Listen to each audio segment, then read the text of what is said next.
শাস্তি মৃত্যুদণ্ড চাই। যদি রাষ্ট্রীয়ভাবে কোনো ধর্ষককে শাস্তি দেওয়া নাও হয়, আমরা সামাজিকভাবে তাকে শাস্তি দেওয়ার চেষ্টা করব।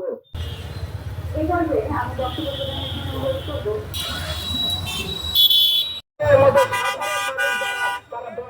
আমরা যেখানে দাঁড়িয়ে আছি, আমাদের আশেপাশেই অনেক ধর্ষকামী মনোভাবী পুরুষ ঘুরে বেড়াচ্ছে। সেই ধর্ষকামী মনোভাবী পুরুষকে চিহ্নিত করুন। কে তার কথায়, কে তার গালিগালাজে নারীর যৌনাঙ্গকে উপাদান হিসেবে ব্যবহার করে, তাকে চিহ্নিত করুন। কে তার কথায় সব সময় গালিগালাজে নারীকে নিয়ে আসে, তাকে চিহ্নিত করুন। এর অর্থ তার মধ্যে ধর্ষকামী মনোভাব ভেতরে ভেতরে প্রবল পরিমাণে আছে। এবং এইসব ধর্ষকামী মনোভাবী পুরুষকে শনাক্ত করুন। যদি রাষ্ট্রীয়ভাবে আমরা অবশ্যই শাস্তির চেষ্টা করব, এবং যদি রাষ্ট্রীয়ভাবে কোনো ধর্ষককে শাস্তি দেওয়া নাও হয়, আমরা সামাজিকভাবে তাকে শাস্তি দেওয়ার চেষ্টা করব। কারণ আমাদের দেশের পরিসংখ্যান বলে এই দেশে 100টা ধর্ষণের কেস থানা পর্যন্ত গেলে সেখানে মাত্র 3টা ধর্ষণের ঘটনার বিচার ঘটে, বাকি 97টা ঘটনার বিচার ঘটে না।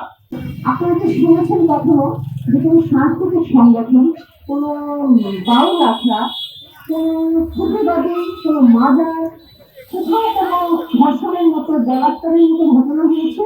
এক্সট্রিম মশার কয়েল প্ল্যান্ট ফাইবার দিয়ে তৈরি, ডেঙ্গু, চিকুনগুনিয়া বাহি সহ যে কোনো মশার বিরুদ্ধে দেয় এক্সট্রিম সুরক্ষা।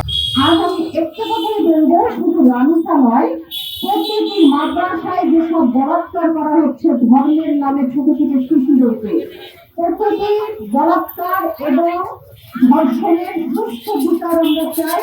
ধর্ষণ যেখানেই হবে সেখানেই মৃত্যুদণ্ড দিতে হবে। আজকে এখন থেকে আমাদের সবার সচেতন ভাবে আগাতে হবে যে আমরা যেন প্রতিটি ধর্ষণের শাস্তি মৃত্যুদণ্ড চাই, এবং খুব অল্প সময়ের মধ্যে আমরা একটি শাস্তি এখন পর্যন্ত দেখিনি।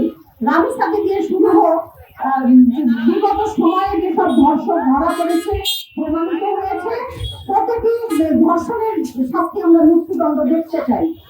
একেবারে ধর্ষণ চলছে কিন্তু এর রায় আসলে কোনো কার্যকর হচ্ছে না। সরকার বলেছে 1 মাসের মধ্যে রামিসা হত্যাকাণ্ডে রায় দেবে, কিন্তু তার কতটুকু ফাঁসির রায় কার্যকর হবে আমরা কিন্তু এখনো জানি না।